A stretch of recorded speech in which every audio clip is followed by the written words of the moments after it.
Oh boy, where do I even begin today? I've never had so much neon in my house before. G'day, Burton. We are going to talk about my wires too, since you've raised some concerns on that.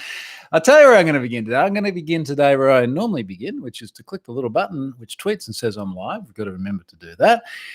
And then the other bit that I normally begin with is around sponsors as well, because I do like to give the sponsors a shout out at the start, and it is a brand newie this week. It's Aptrana, a RISC-based managed cloud WAF, web application firewall, that includes security assessments of your site, instant managed protection, 24/7 monitoring, and CDN. So big thanks to Aptrana. It's always nice to have a new sponsor on board as well. I think what's starting to happen is a lot of organizations are starting to go, we got to do things differently. We're not going to go back to doing normal conferences and traveling around and standing on stages and things like that. So I feel like there's been this, like Corona started and everyone was just like, holy shit, what's going to happen? And everything kind of slowed down a little bit. And it just really feels like things are picking back up again. And I think sort of having sponsors come forward and go, okay, look, let's just get on with business, get online, start promoting our things and being visible again is probably a positive sign that we're just moving on with life. So thank you to Aptrana for this week's sponsorship. I hope this has been a good week for them. There has been a blog post which has been getting quite a bit of traction today as well, which I'm going to talk about a little bit later on. Now, where do I begin? I will come back to the blog post, but I seem to be delving into the realms of IoT a lot lately. And I have found that from time to time in these weekly updates, it has consumed rather a lot of time. So I'm going to talk about that. But I want to remind myself, don't let me forget, I've got to drop within about an hour because I am doing a keynote for NetGuru today. So NetGuru is running their Burning Minds event online. And I have a keynote to do for that. I have a shiny PowerPoint deck all ready to roll. It's always a little bit different doing keynotes and talks and things remotely. As a speaker, it's kind of strange because you don't get any of the feedback from people. Like I can't look at people around the audience and sort of see their reactions. But fortunately, I usually have a pretty good idea of how people are going to react. So hopefully I will be right, and today's presentation will go down just fine. Now, I just saw a comment there. Is that why you don't have a beer? Yes. Yes, it is why I don't have a beer, so that I can stay sharp. Incidentally, just for folks that are wondering, when I do any sort of conference talk, I have a really, really clear sort of structure that I go through. And depending on what it is, if it's all new content, I'll just rehearse it over and over and over and over again. But one thing that I've been doing for years, which has worked really, really super well for me, is I put everything in terms of the section. So for example, today's talk has got an intro, some stuff on have I been pwned, some hackers, I don't want to blow the whole story here, but other things in here. And what I do is I put each one of these logical sections, which might be 3 slides, a dozen slides, whatever. I put them as an exercise in an exercise app called Seconds. Now, the reason I do that is I'll show you what it ends up looking like. When I start, and I go start like this. Okay, so I'm holding up my app to the screen here. So what you'll be able to see with the app is that it's counting down, and it says that I've got 1 minute and 20 seconds left for my intro. And then it says up next, HIBP. And that is going to be 4 minutes and 23 seconds. And I put this on a stage, or in this case, I'm just going to whack it in front of me in the computer. And then as I'm talking, I can see that countdown, and I know that that's how long I've got to finish this module so I can start the next one on time. And I get these times usually right just by rehearsing over and over and over again. And what it means is, particularly for an event that's online and they're doing all this stuff back to back, when they say I've got an hour, it's like I will be 60 minutes, not 59 minutes, not 61 minutes. I will be 60 minutes. And I track it by this. And then I think what does take a little bit of practice is being able to speed up or slow down when necessary. Not necessarily with your speech, but like embellish or chop stuff out. So that's how I do things. For today as well, I actually have pieces of paper in front of me with like which slide number I should be on at which time. And that just helps me stay on track of things, and it helps organizations like NetGuru run their stuff on time. Okay, so reminder not to dive too far down into the IoT rabbit hole today. Now, just looking at some of the comments here. Vijay, quick question. What would be your advice for someone who is starting with creating learning content online, be it on YouTube or any other medium? Good question. I think just doing stuff over and over and over again and just practicing and refining. So I find, like, if I think about all the Pluralsight stuff I did, I noticed today it was 47 Pluralsight courses I've done. I just refined and refined and refined. Like, each one I found little things to make better and better. And even if you look at things like these weekly videos, go back and look at the early ones compared to the ones now. And it's everything from refining, obviously, the environment here, to the camera setup, to my delivery, to the fact that I now do them live instead of pre-recorded. So I think the best thing for any of us and all the things we do is you get to have that process of continual iteration and improvement. Oh, who else we got here? Frederick, good morning from somewhere that sounds like it looks Norwegian. That's nice. Hi from the UK. What else is on here? Well, yeah, I was wondering the beer. Yeah. I'll make up for it later. Don't you worry about that. Greetings from Norway, Sweden. What did I miss about Cisco? Who knows? Let me move on. All right, let me talk about the IoT thing. Oh, boy. Good news on the garage door. That's all working beautifully. And in fact, what's really, really nice about it now is because it is integrated into HomeKit, if I hold my watch up, I've got to put it near my face and then it goes off. This does not work good in demo mode.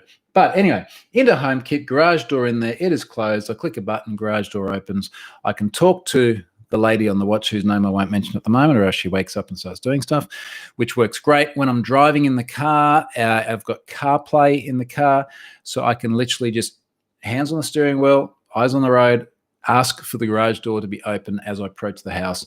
It's awesome. I'm going to do some video of it later on. When I'm on my bike and I'm riding home, I can easily open the door. So everything there is working really, really well in door land. And if you recall, I put one of the little Shelley relays on the door. So that works great. Now, everything went downhill a little bit yesterday when the professional electrician, and he's a really good bloke too, and I want to talk a little bit about needing licensed electricians and so on here in Australia. So we'll call him the Sparky. Had the Sparky over yesterday doing a whole bunch of stuff. Now, I've put out a bunch of tweets today as well. So if anyone wants to see what this actually looks like, let me start with the easy bits. So I've removed a whole bunch of the halogens from the roof. So these are the downlights. They sit in a 90mm hole. I've shown them on this video before. Whole bunch of those have been chopped out of the roof in the kids' bedroom, in a little media center between them, and downstairs in the entertainment room where I have the TV and everything. And the reasons for this is I'm doing a few little mods to the house downstairs. I wanted to get new lights in, just lights that are going to be cozier. The kids' room, I wanted to get rid of the halogens anyway. Seemed like a good excuse to put some RGBs in there. So these are RGB LEDs that are internet controllable. So I've tweeted a few photos of that and tweeted a little bit of video. Now, it does look like a bit of a brothel at the moment. Let me rephrase it. It looks like what I imagine a brothel would look like, given all the red light that's there in the rooms at the moment. But most of this was I was just putting on weird lights, because when the kids got 6 lights in each room, when I put the 6 downlights in and connected them all, I had to figure out which ones are which, because there will be a time where I want to make the lights look different at different points in the roof. Yeah, that was a bit of a backpedal, wasn't it? And I also just realized I said my kids' room looks like a brothel. Anyway, those lights went up in the ceiling quite okay. So what Tim the Sparky has done is he's basically just chopped off the old converters, which would convert the 240 volt through to 12 volt, then into the halogens. And now they literally have the same sort of power sockets you'd find on a wall, and all of the LEDs just plug into that, then up into the roof. Have a look at the tweets from today and you'll see what I mean. So that's great. They're all in the Tuya app. The Tuya app works fine. It allows you to change color and brightness on, off, all this sort of thing. So far, so good. The bit that I have to try and do next is Tuya will automatically expose these things in Home Assistant, which is good because that's sort of my hub. But it looks like a bunch of the Tuya lights that have come through to Home Assistant don't have the ability to adjust color. So Home Assistant doesn't seem to be recognizing that these have color adjustment. And then the other thing is that Tuya can reflect these lights through into Amazon Echo, which I want because the kids have got a little Echo, one of the little dots in each of their rooms, so that they can ask Alexa to change colors, make lights brighter, and all this sort of thing. Now, when it goes from Tuya directly into Alexa, no problems. It goes in there as a colored light, and you can go into the Amazon app and change the colors, or you can ask Alexa to change them. Problem is that when they go from Tuya into Home Assistant doesn't recognize them as being colored, and then Home Assistant has an integration back to Alexa, which then surfaces them from Home Assistant into Alexa, and they go in there without colors. And for some reason, like one of them has gone in from Tuya into Alexa, and then all the others have gone in from Home Assistant into Alexa. So when I ask Alexa to make, say, my son's room red, one light goes red and all the others don't. This is the rabbit hole that I'm in now. It's kind of crazy. So that was the first bit. Now, just looking at some of the comments here. Okay. There's a question here, did Tatham end up helping us? So Tatham Oddie is a mate of mine who's exceptionally smart at basically everything. And he is one of the people that really got me into Home Assistant. And yes, he did actually help me with a bunch of things. So I have been leaning on him a little bit too. As Ian says, try integrating Tuya with Home Bridge next to Impossible. So I don't think I should need to, but we'll see. We'll see. Now, that was that bit. The other bit, which was my big goal, was to get the Shelleys. So these are these simple little relays, 25 bucks Oz for one of these relays. You can fit them in behind a PowerPoint. I wanted to put two of them downstairs in my media room. Now, one of them will do the lights on the roof. Another one will do a Philips Hue light strip that goes around a big mirror we just got. And the idea is that we could control either of those digitally or kinetically via the physical switches on the wall. This is the value proposition of the Shelley. Now, I shared some video and some photos yesterday of this.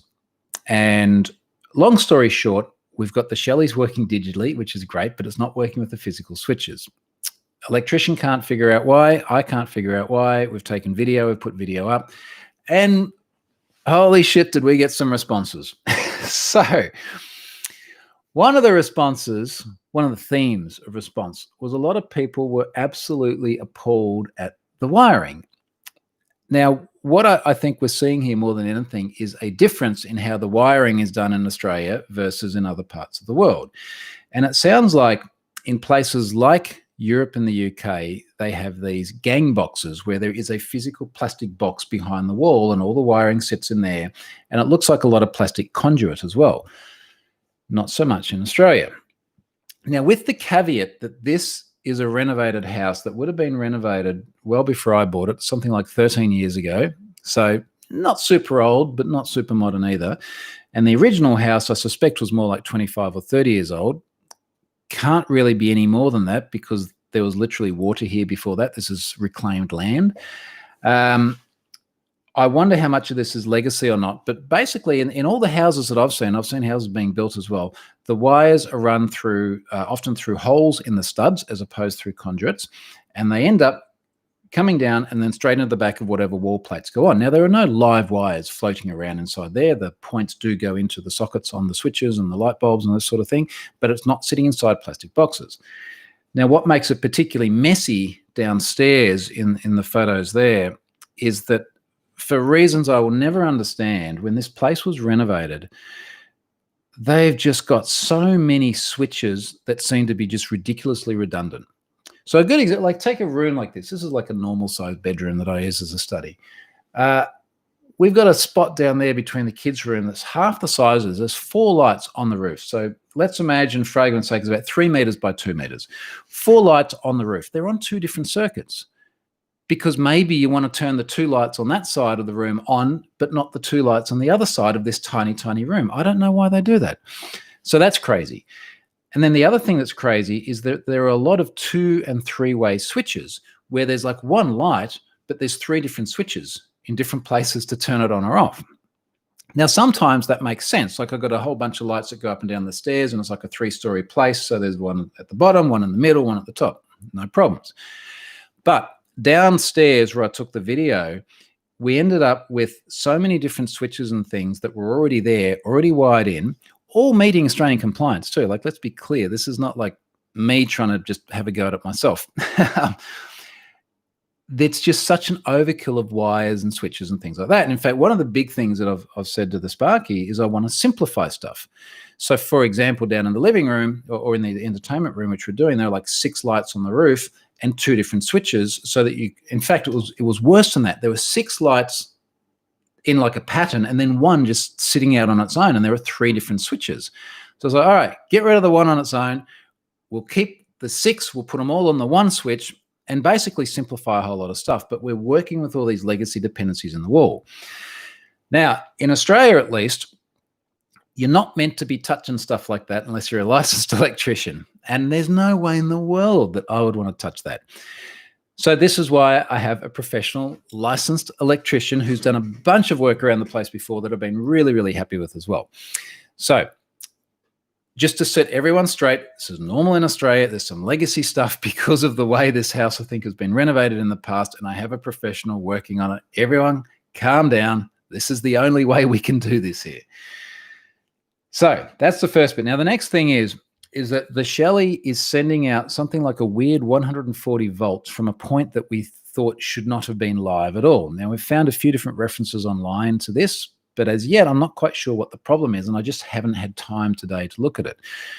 So what I think I'm probably going to do is just set up my own simple switch on a bench with a light bulb and a Shelley. Like, can I make this work just on a bench with none of the legacy wiring crap inside the wall, not the fancy switch which I've now got on the wall, which has a little LED that lights up when the power's on, any of that sort of stuff. So I'm just going to try and dumb it down to its simplest possible form.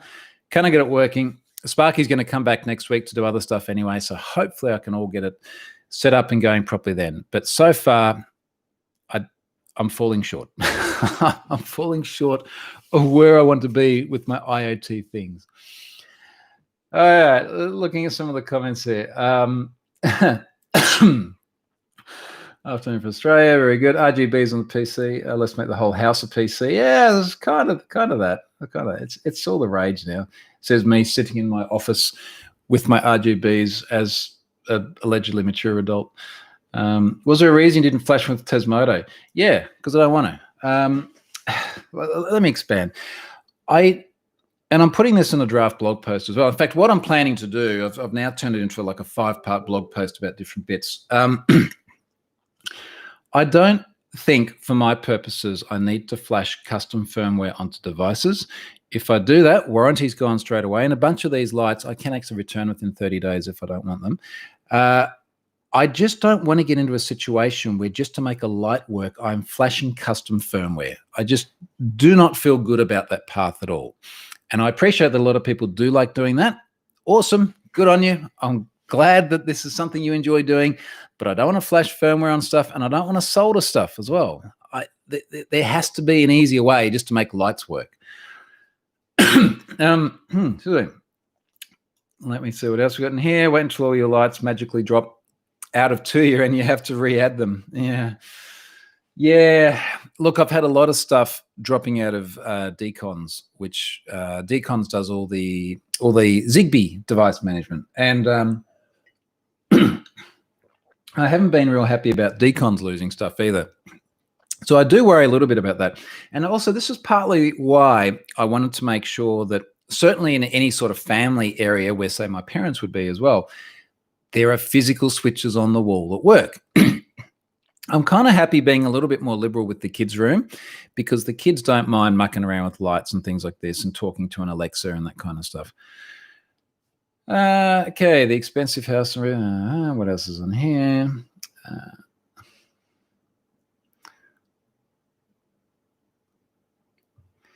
Get Tuya, support local MQTT. Yeah, I'm not using MQTT with Tuya. I am using MQTT with the Shelley on the garage. That's working pretty well. Now, funnily enough, like I'm looking at my Ubiquiti networking diagram now, and it's interesting. I'm getting up to about 60 IP addresses in the house. It is an interesting diagram now. In fact, when this is, I don't know if it'll ever be done, but when I'm at a suitable stage, I'll send a picture of it.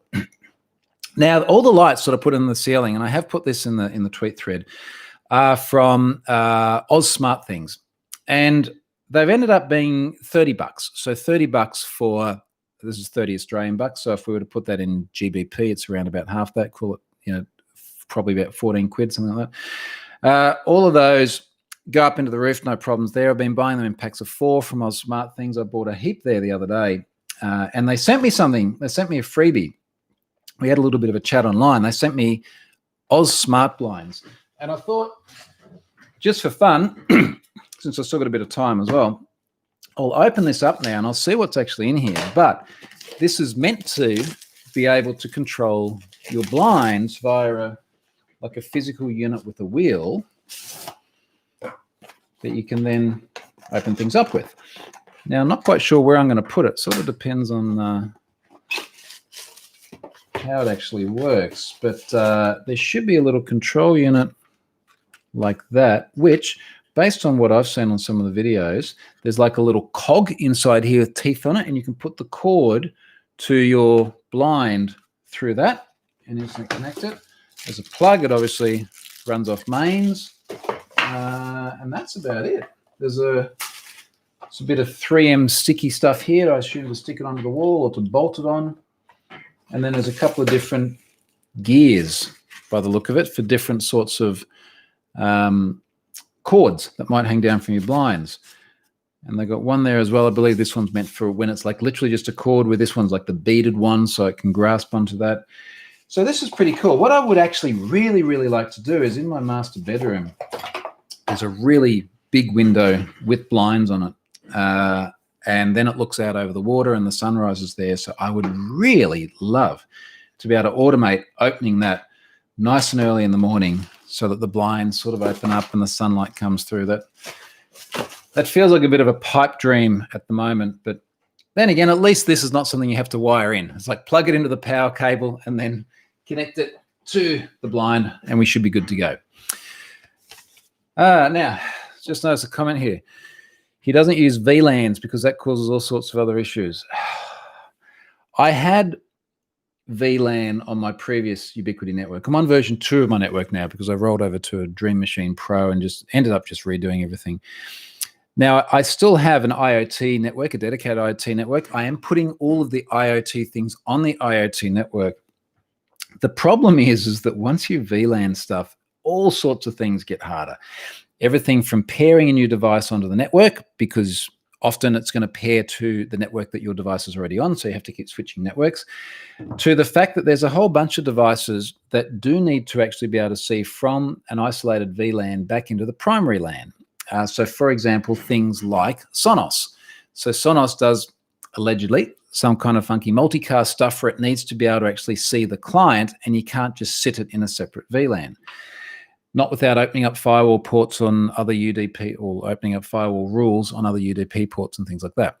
So I've just got to think about whether I want to go down that path again or not.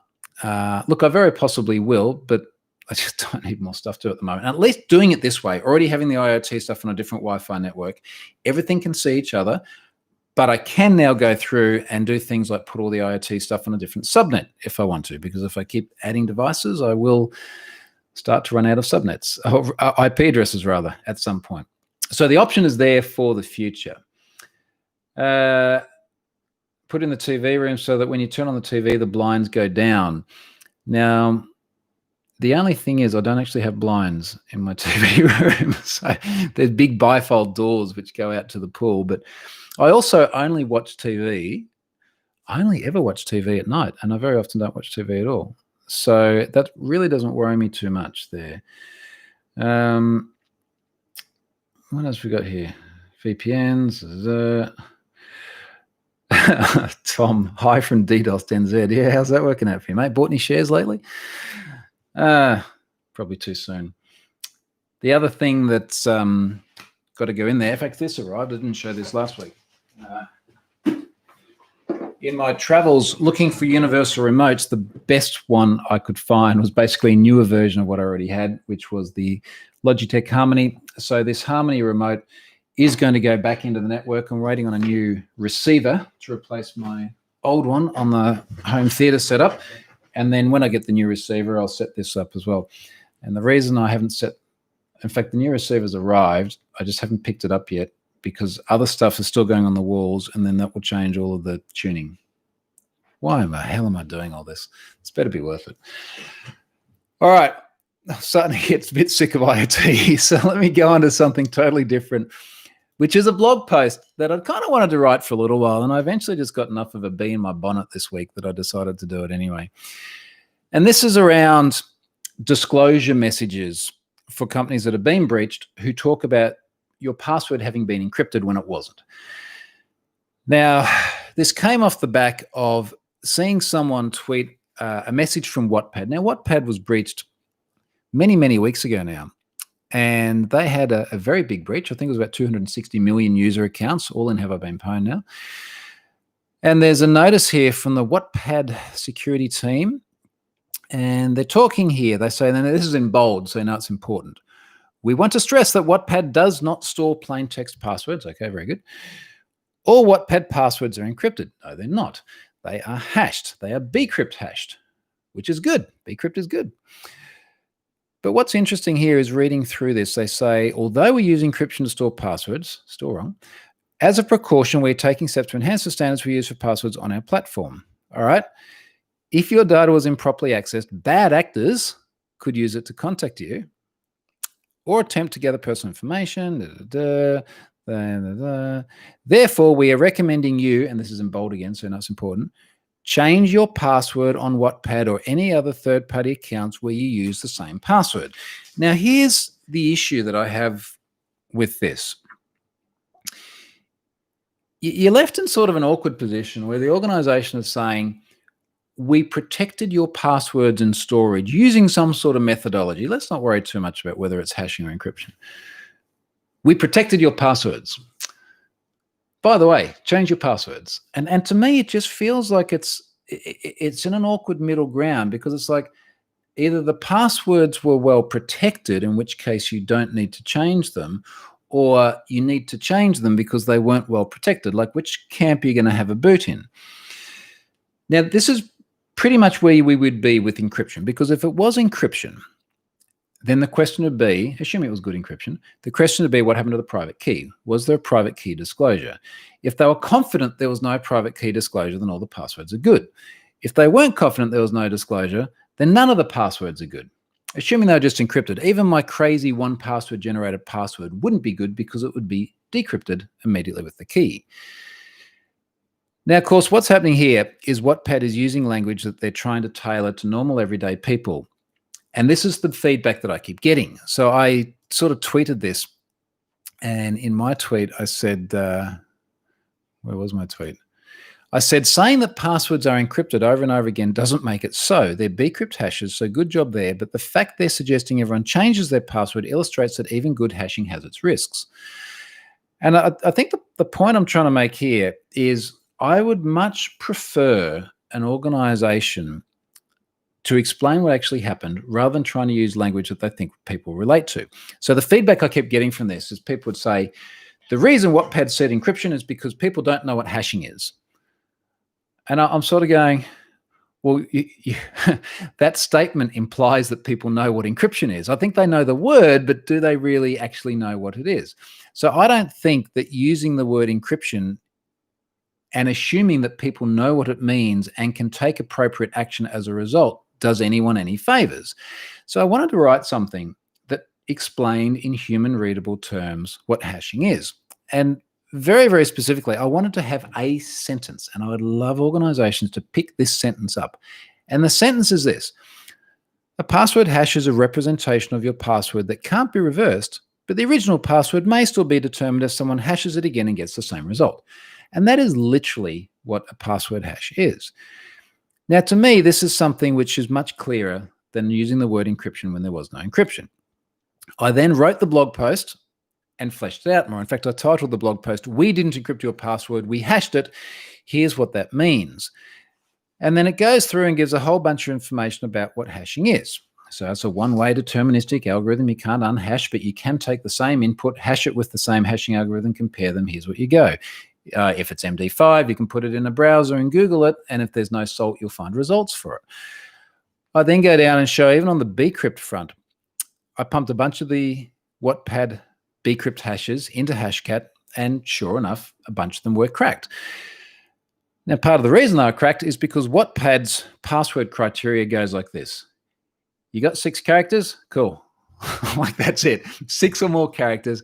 Doesn't matter what sort of composition they are. And of course, composition rules are something that are now remnant of a bygone era anyway.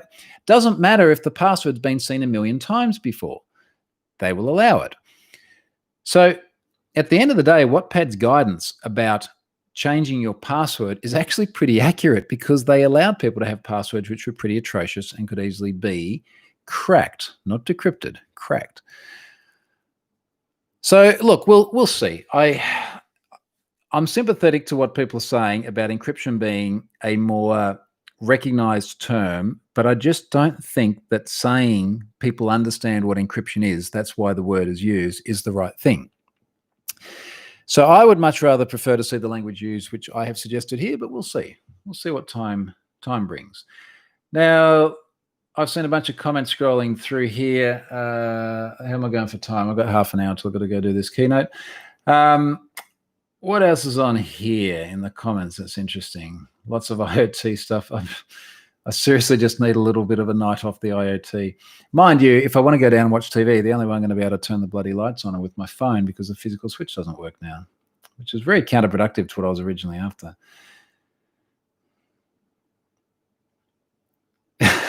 It's just, obviously this is related to me talking about people not understanding the word encryption. Shane says the technical term is moron. Yeah, sometimes I reckon you're right, mate. I reckon you're right. Regarding hashing or encryption, with regards to passwords, if I were to talk to my parents, they would understand encryption, but they would not understand hashing. But would they understand encryption? Would they understand, for example, that there's a key involved? And if the key is disclosed, then the encryption is useless. See, I don't think my parents would understand that.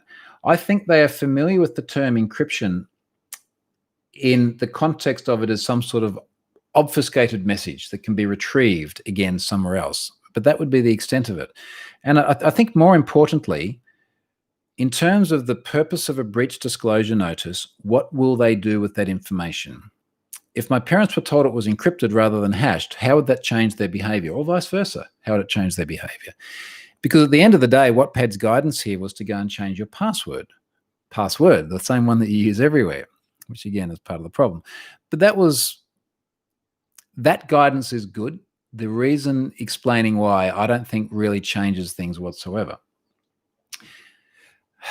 Matthias, just reset everyone's password. Say sorry, only way to win. The difficulty here is that Wattpad is weighing up a preventative measure, which is what resetting or forcing reset on everyone's password would be, with the absolute shit fight of a usability nightmare that would then create. Because you've then got 250 million people who now all have to go and reset their passwords. They come back to Wattpad, they can't log in, the old one won't work, they have to get the email, they have to log back on. And also they're bcrypt hashes. Bcrypt hashes, work factor 10, maybe a little bit low for today's standards, but still good. With a bcrypt hash, unless you've got a pretty lousy password, it's very unlikely it's going to be cracked anyway. So, not unless someone is specifically targeting you, saying, I know this person uses a small combination of possible passwords, let's go through and see if it's any of those. But any sort of en masse hash cracking is just not going to happen. Not the same way as it would with MD5 or SHA-1 or something. And just to put it in context, we're talking about tens of millions of times slower to achieve the same hash cracking result with bcrypt as we would be with MD5 or SHA-1. So it's a very, very resilient algorithm. So I feel that going through and resetting everyone's passwords would possibly be a bit overkill, but one would think that Wattpad would at least keep track of who has reset their password when, have they reset it since this incident, and that might be a flag in future if there's any nefarious activity. What else have we got on here? The only thing that really matters is end user experience, says Shane. And I think end user experience is enormously important. And it is something that we often neglect in the pursuit of security absolutism. And I've used this term, security absolutism, many times before, because people do get very caught up on, and I guess it's my circles as well, given the thing I do, but they get very caught up on how do you make something as secure as possible And often that is at the detriment of the user experience. And the user experience is the thing that gets people coming back, paying for the service, which pays your wages if you work for a company that works in this space. 2FA is a great example. 2FA is fantastic. Fixes the password problem almost dead. Obviously, there are some gaps in some places in 2FA, but it fundamentally changes the risk. So why don't we force 2FA on everyone? Because it's an absolutely terrible user experience. Now, don't get me wrong. I got 2FA turned on all my things that allow it. But I tell you what, every time I have to try and help my parents get back into an account with 2FA on it, and they don't know if it was a soft token. It was a soft token migrated from your other phone. What do you mean it wasn't a soft token? Was it an SMS? Oh. Anyway, it's painful setting up 2FA. So the point there being is that the usability experience is a massive part of it, which is why things like 2FA got such low adoption rates. User experience. What's the problem with having to reset your password for security? Again, I think we sort of covered that. Usability. People will not read the explanation about what hashing means. No, but they don't know what encryption means anyway. So I'd much rather have an accurate thing people don't read than an inaccurate thing people don't read. Shane says, challenge of the statement is it requires additional time from a user. Isn't it preferable just let the user know that there is a risk exposure? I think where there's some merit in what you're saying there, Shane, is that maybe we just say change your password. We recommend you change your password. We tried to protect it. It got out. We did some other stuff to try and protect it if it got out, but just change your password. But the other thing is, again, that it would be an easier discussion if Wattpad didn't allow such terrible passwords, but they do. I do love when you reset your passwords because you forget, but then you get you've already used this password and the new one. Yeah, it's just hard, isn't it? The whole thing's a big mess. Tom says, beer fixes all. If you get the chance, try Garage Project Pernicious Weed. I have had a Pernicious Weed before. Big 8% IPA from Wellington. I think I might be into a big 8% double IPA from Pirate Life after I do my keynote. After. It's funny, I have honestly not done this because, I just drink beer in front of people anyway, but I have seen people in Zoom lockdowns putting their beer or wine in a coffee cup. And it just it's like, yeah, I'm just drinking coffee. So, yeah, well, you may also have an alcohol problem. But yeah, good choice, Tom, for the Pernicious Weed. I need a meme to explain hashing. Okay, that's another idea here, which would be another way of doing it, I guess. Look, I think the thing that sort of gets me, particularly with data breaches, is that they're serious incidents. They can have serious legal implications as well. And I feel very uncomfortable with inaccurate or misleading information, particularly when it's used in a way which really doesn't add anything to the experience. The heart of this, again, with the Wattpad thing was change your password if it's a bad one.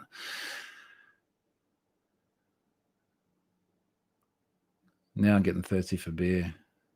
So James says, we're in the process of integrating having pwn password check. What are your thoughts on denying a user pick a password that is flagged versus warning? Notice the BBC just warns. So first of all, I love that we're having this discussion. I love that we're having the discussion about there are different levels at which you can implement this. I don't think the right thing to do is to outright block every single password on every single service that integrates pwn passwords. I don't think that's right at all. Now, the BBC, and just to be clear, the only thing I know about the BBC is what they wrote. I don't know any more about it than you. I haven't sat there and planned this out with them. But if we were to speculate, the BBC has a very consumer-centric audience. They've got a lot of mums and dads and normal people out there who don't understand the security world.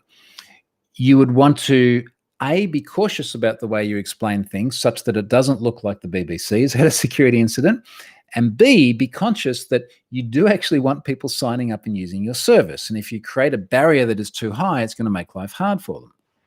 So I'd suggest several options here. So one option is what James has said here about just warning them that it's a weak password. Now, I guess the problem that I have with that is that people don't do real good with just warnings. Although this would be a really interesting thing to A/B test, wouldn't it? It'd be a great A/B test to sort of go, okay, what if we warn for 50% of the audience and then we don't say anything for the other 50% of the audience? Of the 50% that we warn for, what proportion do actually change their password? If you have these stats, I'd be really interested in knowing. The more sort of empirical evidence we can get about user behavior is, frankly, the better. So the first thing is I would consider when to warn versus block versus silently flag. So here's a thought as well. A lot of security teams blow a lot of time trying to help people deal with account takeover. If they had a silent flag on a record, and what I mean by silent flag is that the user never sees anything, but you just flag the record to say, this is a shit part, probably pick a different column name, right? this is a weak password. Now, you don't have to know what the password is. It can be stored as a nice, strong cryptographic hash, good, strong bcrypt hash, but you could flag to say at the point when this person signed up and we had the password in plain text, we hit have I been pwned k-anonymity API, came back, said it was bad, we're going to flag it. What I would not do is I would not record the number of times the password has been seen before, because that could indicate what the actual password was, thus negating a lot of the value of the protection and storage. What I would consider is having ranges. Now, so imagine this. Let's say you have 3 different categorizations of bad password. So one categorization is the password's only been seen once or twice. And you say, this is a previously seen password, low risk. If it's been seen anywhere from 3 to 10 times before, medium risk. Anywhere from 11 times or more, high risk. 3 different possibilities. And what you do is, first of all, when you're silently flagging a record, you store a 1, 2, or 3, or whatever lookup table you want to make it, on the record. So you know how bad that password was, but there's nothing in there that will help you actually figure out what the password really was. And then you can repeat that same methodology as part of the process when people do sign up. So password has been seen once or twice, silent flag the record only. Password has been seen 2 to 10 times. Let's say have the BBC's message. This is a bad password. You probably want to change it. Here's some more reading if you're the type of person that likes to read. Been seen 11 times or more, disallow. That's how I'd go about it. I would try and find where those thresholds are, and I would also try and A/B test it. I would literally have a sample group which just didn't get that experience and a sample group that did, and I'd want to try and quantify what's actually different in the behavior. James, if you do that, let me know, please. I'd love to see those figures. Other comments here. Shane says, you make sense, but what's the next level? If it's a consistent word that comes up, I think we're back on the hashing. I think we're you know what? If you got other thoughts on the hashing thing, leave a comment on the blog post, because there is actually a place there that people can go and read it. And incidentally, comments on blog posts are great, because everyone who comes back and sees it for the next 1,000 years or however long it lasts will see those same comments too. Tom says, Troy, you're good at explaining the warnings when integrating the HIB pass. Could it be worth providing some boilerplate warnings that reflect your experience with the password space? So what I've tended to do, Tom, is point people to Stefan from EVE Online. So EVE Online is run by CCP Games. Stefan is an Icelandic bloke. He's someone I've come to know quite well when I used to travel. And EVE Online did a lot of early integration with Have I Been Pwned. Did work quite closely with me and also with Cloudflare as well. And Stefan's put a lot of effort into tweaking the wording and also publishing a lot of blog posts and other information publicly facing, and then doing it in conference talks as well about what their experience has been. So go and Google like Stefan, EVE Online, pwned passwords, and you'll find some really good stuff there. So give that a go. You could easily, Gordon says, oh, g'day, Gordon. You could also say, if it's really high risk, greater than 20 or 50, we can't let you set that password. Yeah, that's kind of the point I was making before. And then Gordon says, okay, you said that. We're sort of out of sync with our thread here. And Nathan is questioning what on earth travel is. I've been in the same bed now for almost 7 months. I've closed my exercise rings every day for, I don't even know how much it is in months. I think it's about 150 days. So that's a nice outcome of not being able to travel anywhere. So look, I'm conscious of time. I've got about 20 minutes where I've got to go and do this keynote, and I need to go and get a cold drink of water. It won't be beer, not yet. Will be beer shortly. And move on with that thing. So look, thank you very much for watching. I'll do this earlier in the day next Friday. I hope I have a happier story about the Shelleys. I think that they are awesome in concept. The execution does seem to be a little bit flaky, but we'll see. And we'll see how many more IP addresses I have in my house a week from now. So thanks very much for watching, and I'll catch you next week. See ya.